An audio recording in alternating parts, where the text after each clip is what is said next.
Olá, é o Sem Acréscimos chegando de novo, hoje com uma super convidada que eu apresento agora.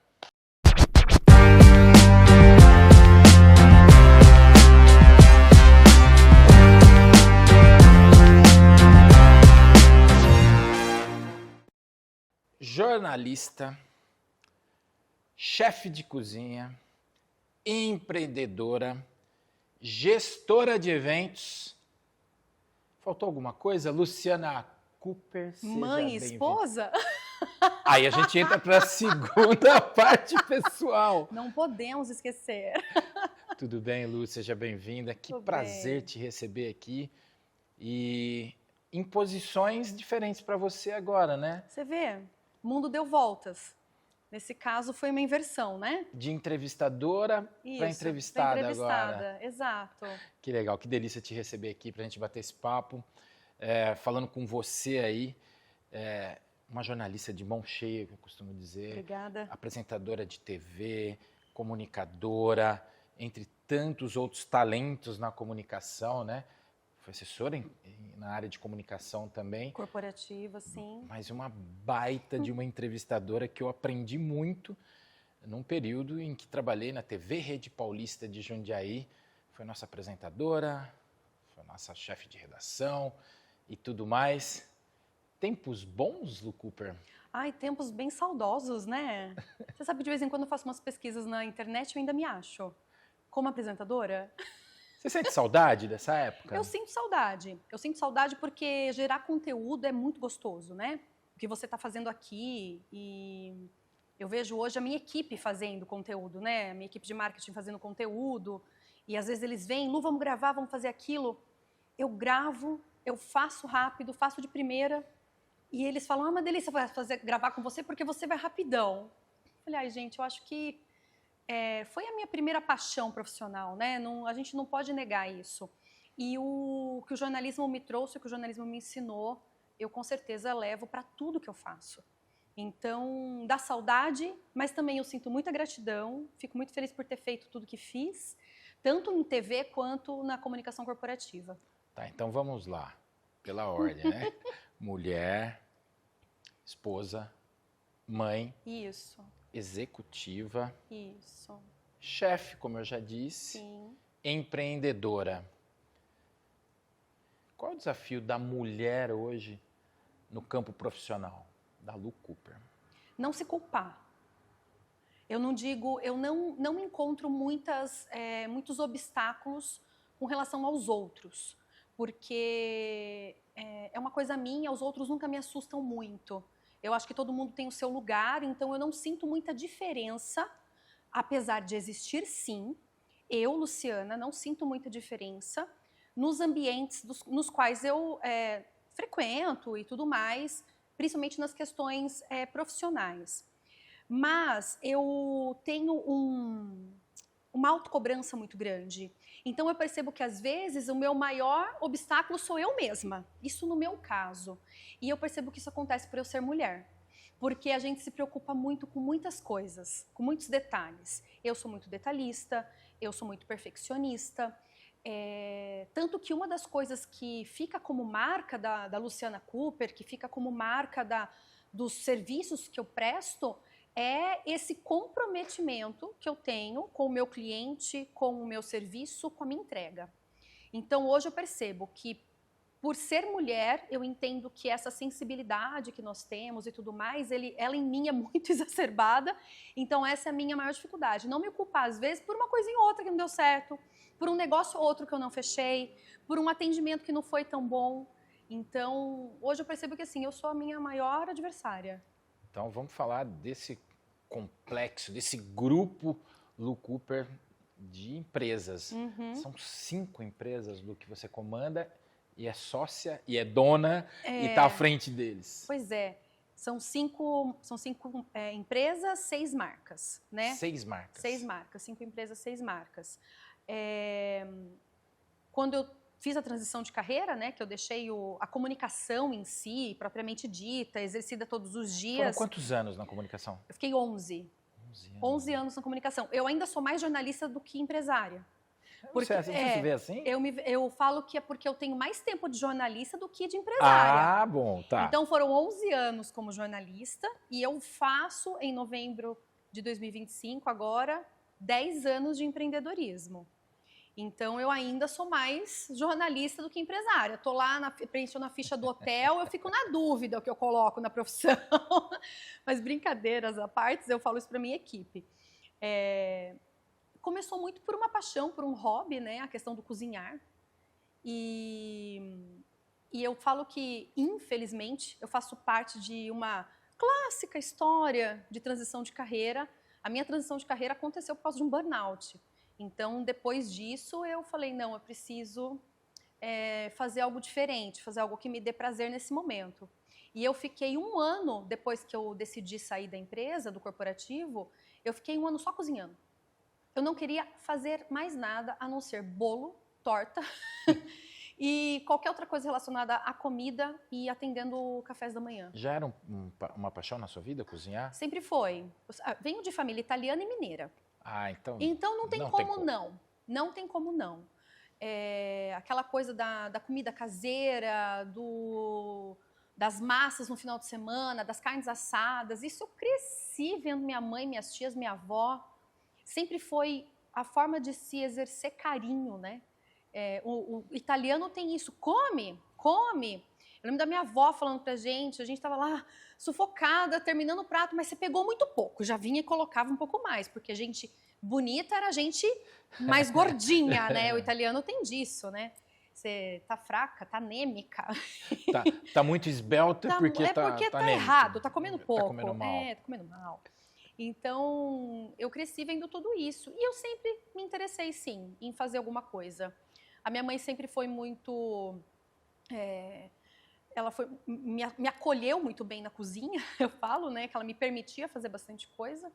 E assim foi. E aí surge o Culinária da Lu. Surgiu o Culinária da Lu. Fala um pouquinho dessa história do Culinária da Lu, que foi um grande sucesso, mas estourou muito, inclusive nas redes sociais. Em 2015, 2016, né? Que foi quando eu fiz a transição de carreira. Em 2015, eu comecei a gravar para o YouTube o canal de culinária, né? O canal Culinária da Lu. E aí a gente fez alguns projetos, quando eu falo a gente, porque eu tive 2 parceiros muito fortes nisso, né? O Ivens Dias e a Luciana Sanfins, minha xará. Que legal. E eles gravavam comigo, a Lu produzia, o Ivens gravava e eu fazia as apresentações e as receitas.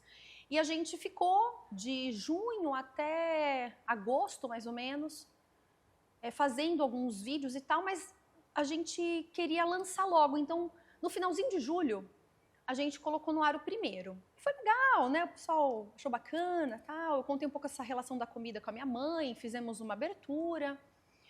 Aí, em setembro, eu tive o burnout. Em novembro, eu saí da empresa. E quando eu saí da empresa, aconteceram muitas coisas diferentes, eu diria, na semana em que eu saí da empresa. Eu recebi uma ligação da produção do Ratinho do SBT, no dia em que eu assinei minha rescisão. E aí a moça falava assim, então, porque nós encontramos você na internet, e eu pensava, meu Deus, meu vídeo teve 27 visualizações. Uau, né? Como? Viralizei com 27. Viralizei com 27. Aí ela falava, e a gente está procurando alguém para fazer um quadro aqui no programa chamado Gourmet. Porque a gente tem visto muitas pessoas fazendo receitas e tal, a gente queria fazer uma coisa gourmet da internet, e aí surgiu o nome Gourmet. Você não topa vir fazer uma receita pra gente? Na mesma hora, a única coisa que eu pensava, o Marquito vai jogar trigo na minha cara. Falei, eu vou lá fazer isso e ele vai fazer alguma piada, alguma, né, molecagem comigo no palco. Falei pra ela, vou pensar.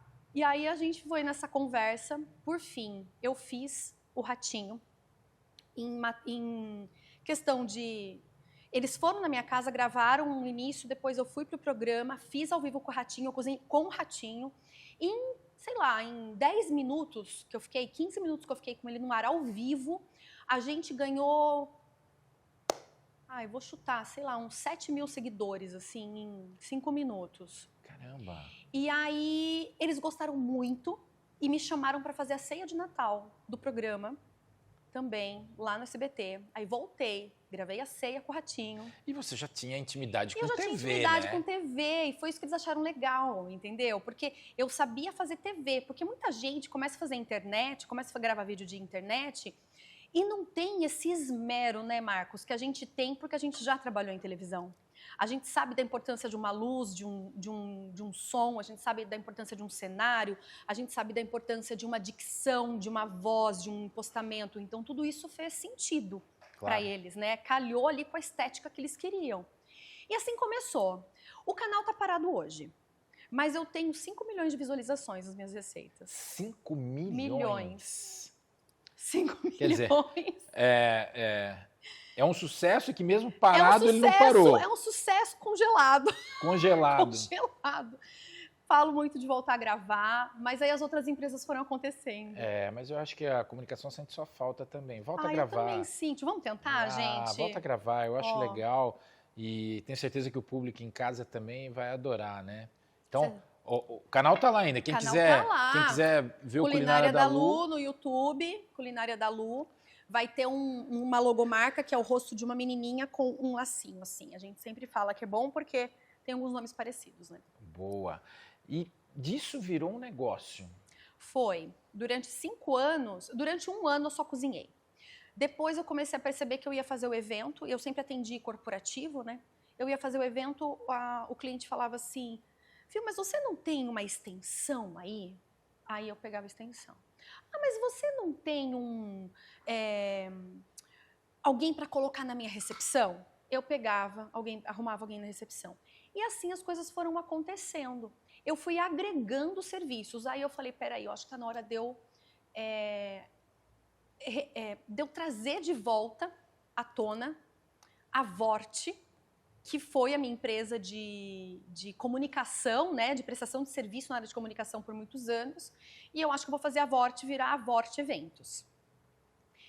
Vorte é uma palavra em alemão, né, que significa palavra, a tradução é palavra. Falei, tem muito a ver com a gente atender o corporativo, né, que a gente precisa realmente ter, transparecer e ter, de fato, confiança, confiabilidade, Tua vontade era segurança. atender o corporativo? Sempre gostei. Tá. Muito por causa da experiência corporativa que eu tive, né? Uhum. Então, aí a gente começou a atender os eventos como um todo, sempre com a Vorte e com a Culinária da Lu. A Vorte cuidando de estrutura, mão de obra, e a Culinária da Lu ia como o serviço de buffet. Você sentiu que era uma dor do mercado nesse momento? Uma dor do mercado, trabalhar, conseguir buffets que atendessem um número pequeno em evento com um preço competitivo.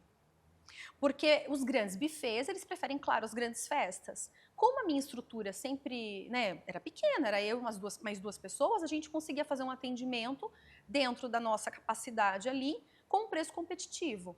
Então, eu comecei a atender 5, 30, 50, 80, 120, 150. Quando eu vi, eu estava atendendo 5 mil pessoas. Um saltozinho básico. 5 mil pessoas. Então, aí as coisas foram acontecendo. Até pandemia. Gente, não tem como não tocar nesse assunto na área de eventos, né? Não tem como. A pandemia parou a gente. A pandemia fez a gente ficar 1 ano sem trabalho. Mas eu não me dei por vencida, não. Fui atrás, a gente mudou a estratégia e eu passei a atender os meus clientes, as empresas, com cestas de café da manhã, cestas de coffee break, cestas de happy hour, em toda a América Latina. América Latina, Se reinventar no segmento. Eu desenvolvi parceiros em todos os países da América Latina, Estados Unidos e Inglaterra, que faziam coisas um pouco parecidas com o que eu fazia aqui no Brasil, para que a gente fizesse chegar ao mesmo tempo, no mesmo horário, e sempre tendo o horário de Brasília como referência, os presentes e os kitzinhos para o time que ia entrar numa reunião online, para eles comerem juntos de forma online. Que impressionante isso. Impressionante. A gente foi, simplesmente, assim, você fala para mim, como que você fez? Gente, eu não sei. Eu não sei te explicar direito como tudo aconteceu, mas aconteceu. México, Colômbia, Guatemala, Chile, Argentina, era umas 3 vezes por semana. Quantas empresas você já atendeu? Você tem esse número? Nossa, nunca fiz essa conta. Mas sabe o que acontece? Os meus clientes são muito fiéis. Eles voltam. Então, assim, falar que eu atendi, nossa, eu já atendi mais de 300 empresas, não chego nem perto desse número. Só que eu tenho empresas muito fiéis, clientes muito, muito, muito fiéis. Então, a gente atendeu uma vez, eles vêm o tempo todo. A gente tem grandes contratos com grandes empresas, que já é a terceira vez que a gente está renovando. Então, é bacana porque a gente percebe que a gente cria um relacionamento. Ser uma mulher empreendedora, a gente sabe que existem muitas dificuldades. A mulher tem vencido barreiras e um crescimento grande. Para você, está sendo desafiante ainda? Foi desafiante no quê? Eu percebo assim, depende muito do ambiente no qual eu vou prestar o serviço. Como tem havido um maior número de mulheres cada vez mais, né, nos ambientes corporativos, que é o meu principal cliente. Ainda bem, né? A gente consegue ter este relacionamento muito amigável, acolhedor, mas nem por isso não profissional, é uma coisa muito no mesmo nível. Agora, se eu vou atender uma empresa que tem um ambiente muito masculino, eu percebo que eu tenho que ter outra postura. Então, como eu disse para você, tem uma questão, sim, que a mulher enfrenta, porém, eu, desde pequena, nunca me deixei abater muito por isso, não. Sabe? Encarou? Eu me posiciono e assim... E já aconteceu de uma vez eu perceber que um cliente estava querendo, né, se posicionar um pouco acima ali, querer, né, se sobrepor, e eu falar para ele, eu falei assim, você entende o seu negócio, não entende? Entendo. Eu falei, então eu entendo o meu. Eu falei, se você quiser acatar o que eu estou tentando te dizer como recomendação, como sugestão, como até uma consultoria, uma assessoria que eu estou querendo te dar, bacana, estou aqui para isso. Agora, se for para desdenhar do meu trabalho, eu te convido a passar um dia comigo, aí você aprende um pouco e aplica aqui. Que aula, hein? Por que você concorda, Marcos? Concordo, totalmente. É uma coisa que a gente tem que se posicionar. Então, eu não chego muito, prazer, tal. Eu tenho um lado masculino meio aflorado para algumas coisas. Faz parte de traços de personalidade. Faz parte de traços de personalidade. Eu acho que foi uma forma que eu entendi que eu poderia também ser ouvida em alguns lugares, em alguns momentos. Então, eu sou muito firme nas coisas que eu vou tratar, que eu vou negociar. E, ao mesmo tempo, doce, porque a feminilidade, ela aflora. Eu sou muito acolhedora, eu sou uma pessoa muito fácil de lidar com relação às questões do dia a dia no trabalho. Não fico brava, não fico nervosa. As pessoas falam, nossa, você tem cara de brava. Só a cara. Você é uma pessoa de pessoas. Eu sou uma pessoa de pessoas. Né? Eu percebo muito isso. Existe essa paixão por pessoas, né? De como trabalhar pessoas também. Eu adoro histórias, né? Eu adoro... Aí vem a parte do jornalismo, né? Eu adoro histórias, eu adoro saber das pessoas, eu adoro entender por que aquilo está acontecendo daquele jeito, naquele momento. Eu dificilmente julgo uma pessoa. Aconteceu alguma coisa, as pessoas falam, nossa, você viu? Eu falo assim, vamos tentar entender o que aconteceu, para aquilo ter acontecido. Eu sempre tento entender a história, o bastidor. Acho que é muito jornalista isso. Por que chegou nesse ponto? O que aconteceu antes? Eu vou na investigação. Porque o jornalista, a função dele é buscar, né? Buscar essa verdade, né? Esse fato. Eu falo muito dos fatos. O jornalista tem que ser curioso, né? E curioso. Eu tive um professor sentido. na faculdade que ele falava assim, o jornalista, ele nunca vai aprender em profundidade, ele sempre vai ser raso. A diferença é que o nosso raso de jornalista, ele é um raso que é quilométrico. Então, a gente quer expansão, a gente quer entender na expansividade tudo o que acontece. Eu acho que é mais ou menos isso. Eu vi tua descrição, acho que foi no LinkedIn. Você fala que é jornalista, amante da culinária, isso já ficou claro aqui, empreendedora, que a gente já sabe, e apaixonada por pessoas. Então, isso já te resume bem. E uma expressão... eu sou porque nós somos. Ubuntu. Vamos entrar no Ubuntu. Fale do Ubuntu. Eu adoro essa filosofia, porque eu gosto de andar em turma. sabe? E é engraçado que você falou, empreendedora, tal. Eu não tenho sócios, Marcos. Não tenho sócios. Mas eu tenho colaboradores fantásticos. Eu tenho um time que realmente está comigo. E por eu dar a liberdade para eles da expressão, eles contribuem demais, eles me corrigem, eles me seguram às vezes. Você dá essa liberdade dessa via de mão dupla? Dou. São parceiros. Muito, muito. Hoje eu escutei de uma colaboradora minha, Lu, você não tem funcionários, você tem parceiros. E veio dela. Que legal. Entendeu? Isso. Então é isso, eu acho que é assim, bem isso. Se eu sou hoje o que eu sou porque nós todos somos. E eu falo isso para eles também. Eu percebo uma mudança de comportamento, eu percebo uma evolução como pessoa neles, eu percebo uma vontade de aprender. Eu acabo incentivando muito o estudo, o conhecimento, o aprimoramento neles todos. Muitos que trabalham comigo hoje nem sonhavam em trabalhar com eventos. Eles falam, você tem um olhar que você enxerga o que nem a gente enxerga, na gente mesmo. E você vai e você fica cutucando até fazer, caiu uma ficha e fala, cara, eu nasci pra isso. O talento, olhar pro talento de alguém, tenho, o dom. Tenho. E eu respeito bem, assim, o que vai dar certo e o que não vai dar. Às vezes as pessoas falam assim, mas eu queria tal coisa. Eu falo assim, você tem certeza? Aí ela fica parada, por quê? Eu falei, porque o seu perfil, pelo que você apresenta, me dá a entender, mas isso. Aí a pessoa fica refletindo. Então, assim, eu consigo ter esse desvendar, sabe, da pessoa que eu faço a gestão no dia a dia. Qual é o preço do sucesso para você? Depende muito do que é sucesso. Então, aí que vai, lógico, né? que são conceitos. Falei de uma forma vaga, mas vamos lá. O preço do sucesso profissional hoje que você pra tem. Mim, não vou mentir, é quase ter acabado um casamento.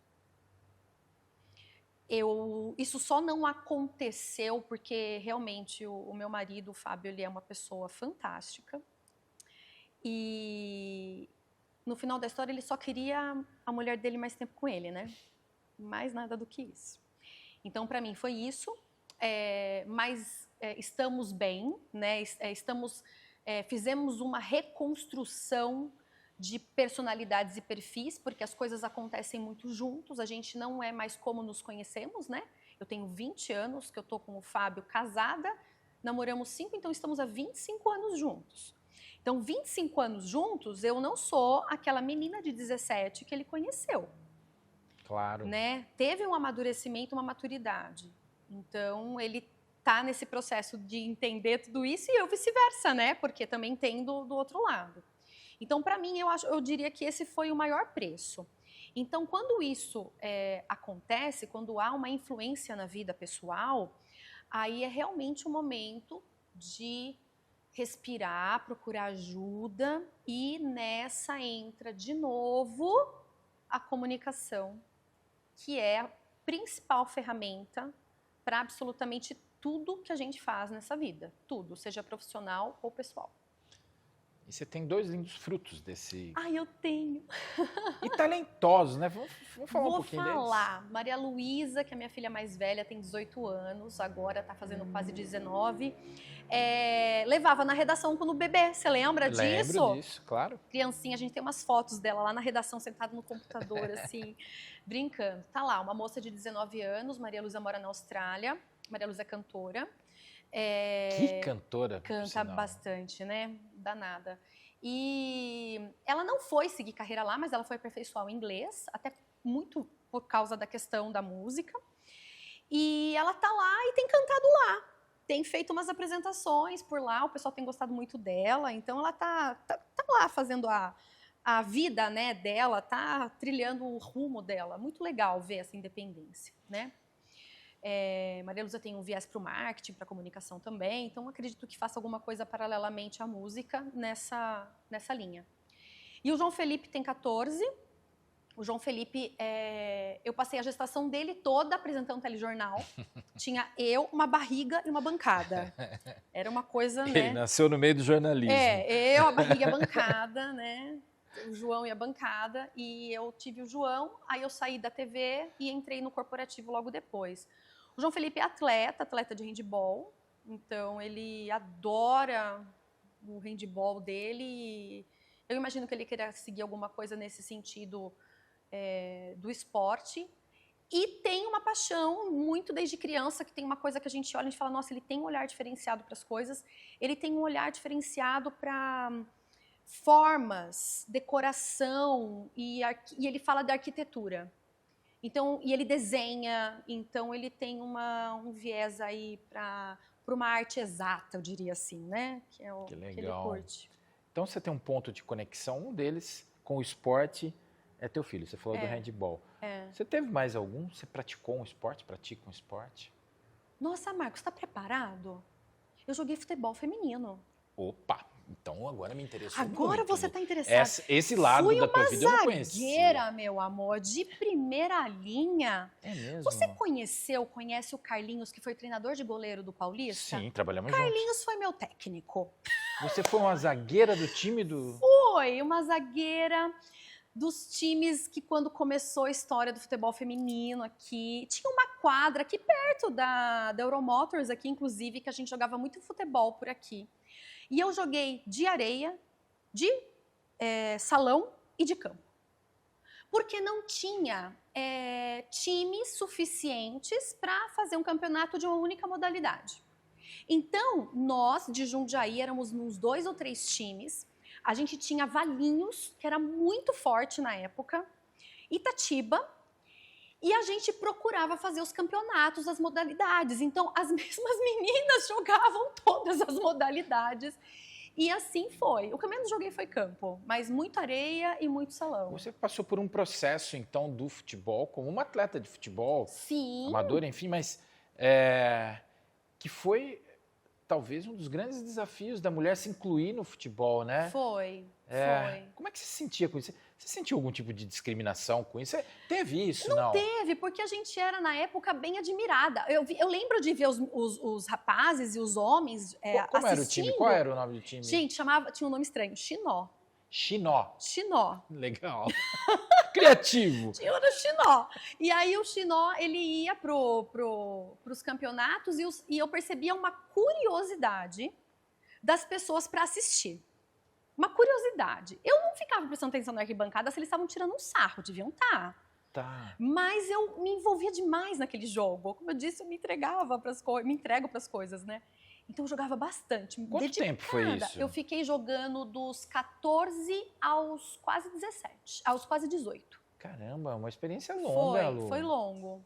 E antes disso, dos 11 aos 14, eu joguei vôlei pela seleção daqui de Jundiaí, treinava com as meninas de Jundiaí e eu larguei o vôlei por causa do futebol.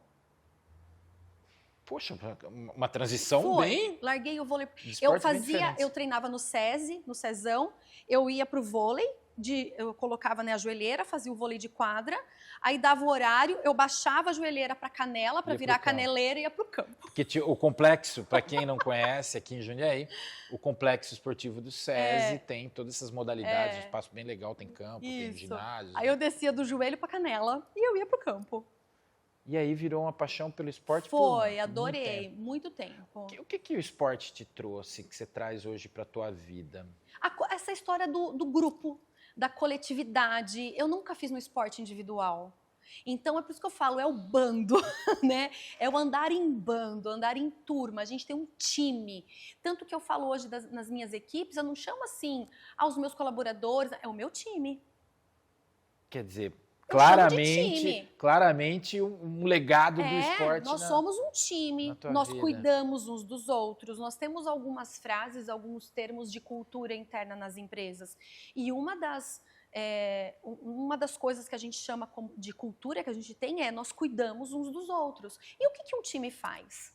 É exatamente não é cuidar um do outro, não é colaborar um com o outro, é isso que a gente faz dentro da nossa empresa. E traz lições legais também para em busca de resultados, Exatamente, exatamente. Todos em busca do mesmo resultado. Tá, você hoje tem, há algum tempo já, através das suas empresas, conexões com o mundo corporativo. Sim. Nesses eventos, você já usou o esporte de alguma forma? Eu nunca usei o esporte, mas já estive em eventos em que o esporte foi usado, né? Legal. Então, assim, tênis, eu já vi um campeonatinho de tênis. O futebol, que é o mais clássico, né? De estar fazendo a brincadeira ali do futebol, do time e tal. Então, assim, eu percebo que é uma ferramenta que pode, sim, ser usada para desenvolvimento de capacitações, de desenvolvimento de... Usa-se muito essa palavra, né? Os skills, né? Hoje dentro são, da corporação. Então, eu entendo que é isso, desenvolvimento de competências uns nos outros e trabalhar esse sentimento de pertencimento dentro de uma empresa, de uma área, de algo assim. criar a comunidade. Criar a comunidade, exatamente. Pô, que legal, Lu. Que bom que o esporte... Acho que você está trazendo competências que você trouxe durante a vida, juntando esporte, a comunicação. Eu acho que a culinária também tem um aspecto bacana do bem-estar em comum. Tem, do cuidado. Do cuidado. É isso mesmo? É isso mesmo, é uma série de coisas. Eu falo que todas as experiências que eu tive na minha vida, todas me trouxeram alguma contribuição para eu conseguir exercer o que eu exerço da forma que eu exerço hoje. Né? Porque não é a gente não aprende. A gente não aprende a ser empresária, a gente não aprende a ser empreendedora. A gente vive para aprimorar o empresariado, a gente vivencia para ser empreendedor. Então não tem como.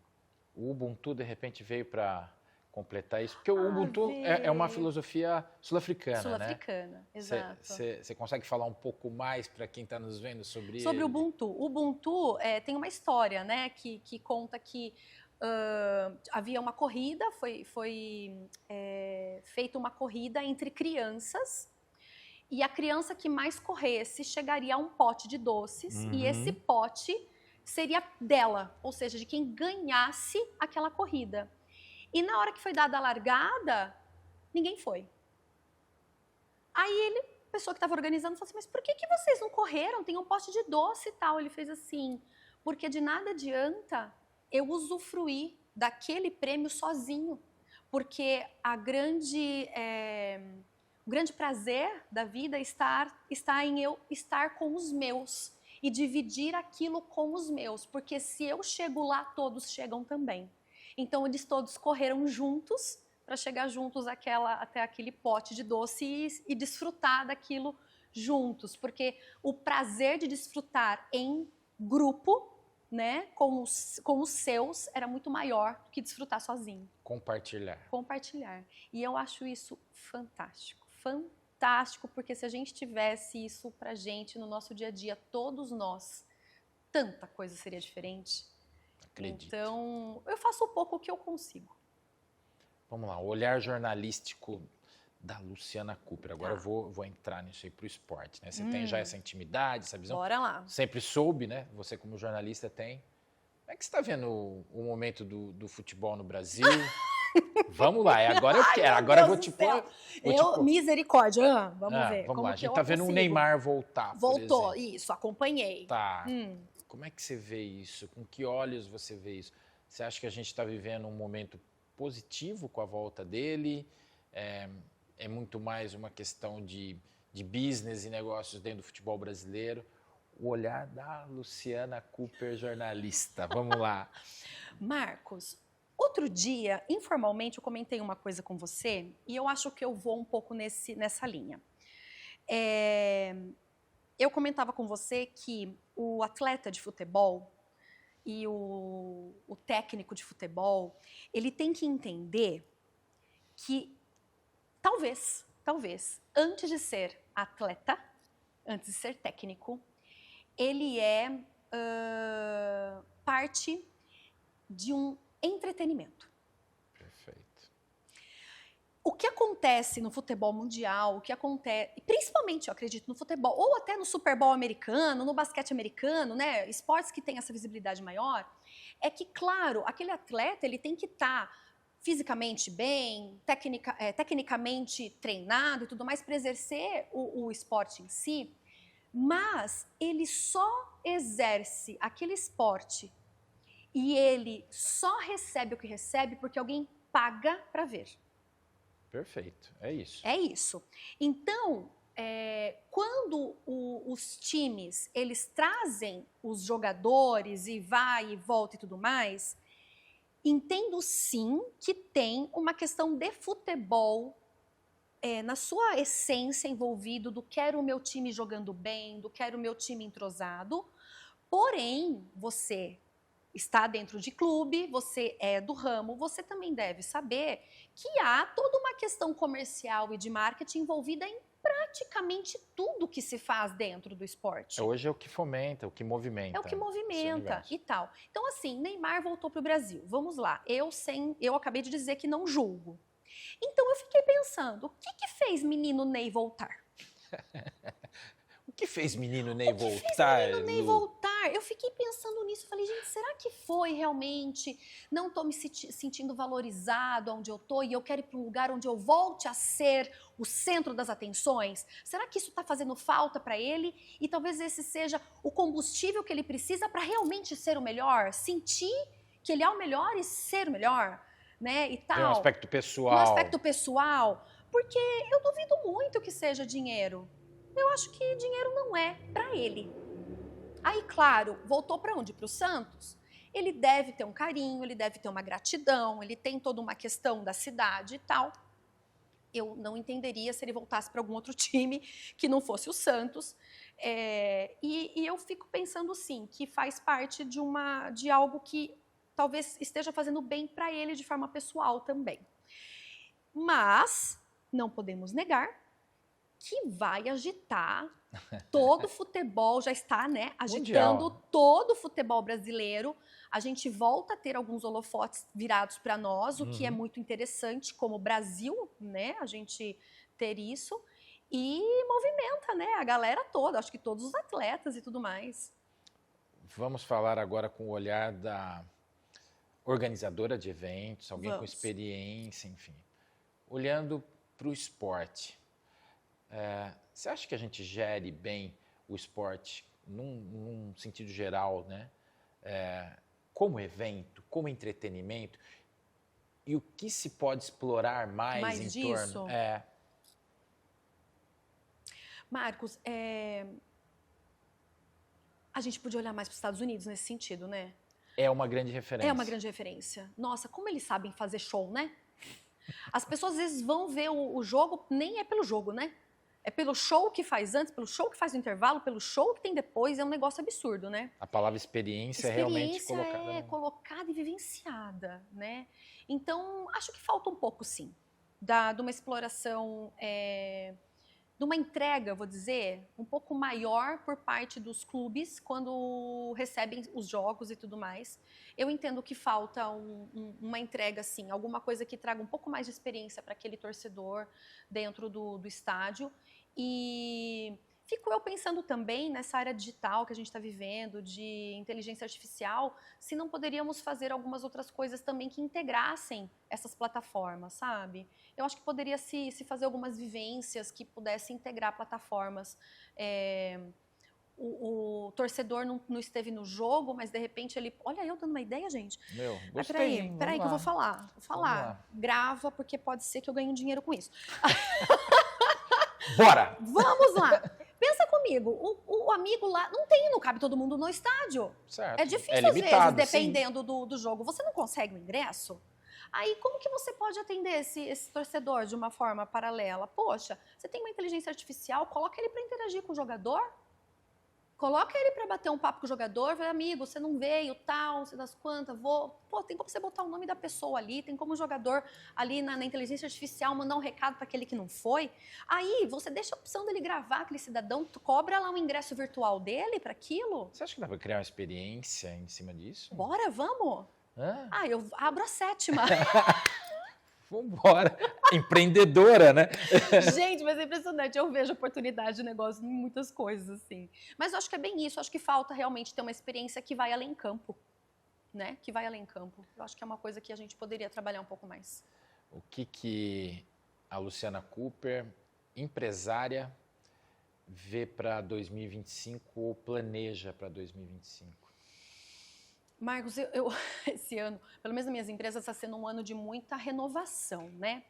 A gente está mudando a marca das cafeterias, então eu já tenho uma inauguração prevista. Eu vejo muitas oportunidades de negócio, mas eu vou dizer para você que, como profissional de eventos, eu sou bem calejada, viu? Eu tenho um pouco de medo do que pode acontecer em cenários que eu não controlo. Economia, política. Então, eu fico sempre muito antenada a algumas coisas que parecem que não vão nos afetar. Tá. Mas afeta. Questões climáticas. Eu trabalho com comida. Então, você imagina, a gente está vivendo uma alta do café, uma alta do chocolate. São matérias-primas que eu uso todos os dias. Então, tudo que acontece externamente afeta a gente. Então, o meu papel como gestora das empresas é estar. Eu falo para elas, vocês estão vivenciando a entrega de hoje, mas eu estou, no mínimo, 6 meses à frente de vocês. Você é uma analista de SWOT o tempo todo. O tempo todo eu faço essa análise SWOT, realmente, para poder entender o que depende de mim, o que não depende, o que eu controlo, o que eu consigo prever. Então, é muita informação, o tempo todo a cabeça pensando e tudo mais, para a gente acertar o máximo possível. O que você não fez ainda que gostaria de fazer? O que eu não fiz que eu gostaria de fazer? Como empresária, depois a gente fala de uma questão pessoal, mas como empresária? Como empresária, eu ainda não construí minha sede própria do escritório das empresas. Eu quero muito ter, eu vejo ele. É engraçado isso, né? Você Mas constrói mentalmente eu vejo ele, eu sei a fachada. E eu vou fazer ainda. Que incrível isso. E dizem que a gente constrói tudo que a gente quer construir, realmente materializar, a gente faz isso mentalmente, né? Vamos falar então, as 5 empresas. Você falou da Vort. Isso, a Vort Eventos. Vort Eventos, a Culinária da Lu. Culinária da Lu é a marca de buffet, então ela não tem uma empresa chamada Culinária da Lu, ela é uma marca, isso, gerida pelo CNPJ da Vort. Tá. Aí eu tenho a Alfred Cooper. A Alfred Cooper é uma empresa que opera do mesmo jeito que a Vort Eventos corporativos, mas também eventos sociais. Então ela é a empresa que opera o Espaço A, que é onde nós temos o buffet, que a gente faz festas adultas, infantis, casamentos, corporativos. A gente tem um espaço físico que a gente recebe isso, né? Aí eu tenho as 2 cafeterias, que eu já vou dizer que elas vão se chamar, já se chamam, na verdade, Café Borgô. Então as 2 em Jundiaí, uma na Rua do Retiro, outra na Rocheta. E a Pizza Pio. Que é a pizza napolitana. Que é a pizza napolitana, exatamente.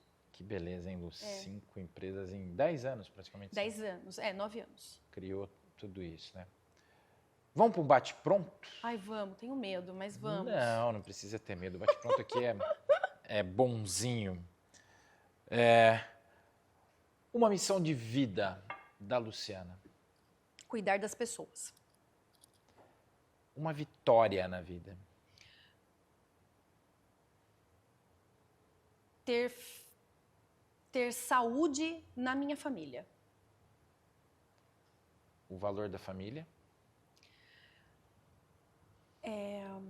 Muita coisa, calma. Tem que falar rápido, né?